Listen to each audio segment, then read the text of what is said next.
let's construct a graph of this parabola, and what we want to do is find the vertex and then get a couple of convenient points and then sketch in the curve.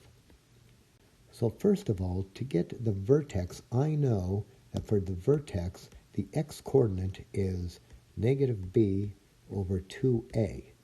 So let's get this. So in order to do that, I need to have this function in the form, here's the form we want, ax squared plus bx plus c. So I'm going to rewrite our function to look like this.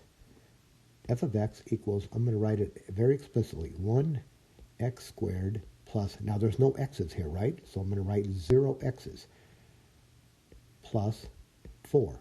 I'm trying to make this one here match this one. This one has 3 terms.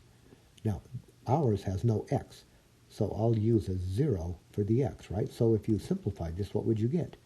X squared plus 4. But now from here, I can specifically say what a, b, and c are. So a is 1, b is 0, c is 4. So what do we get now for negative b over 2a? So we're going to get negative b, but b is 0, over 2 times 1. So this is just 0.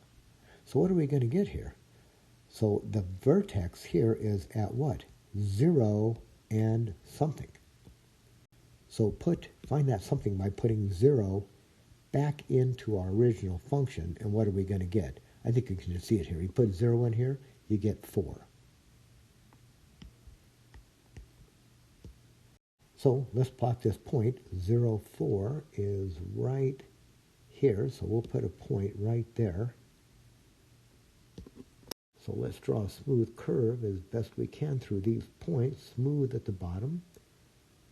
I think that should work. You know, while we're here, let's just make a statement about the behavior of this relationship. Right, you have an input, x, and an output, y, or f of x. Now what happens as x increases? As our input values increase, that's usually how we talk about relationships. So as we're here on the x-axis, right, the input axis, suppose we're coming in from the left, moving to the right. So input is increasing. So what's happening now? You're on this curve as the input increases, right? You're kind of moving yourself to the right. So what happens? Well, the outputs are decreasing, and then they reach a minimum, and then they turn around, they start to increase. And the minimum value is right here. So when the input is 0, the minimum output is 4.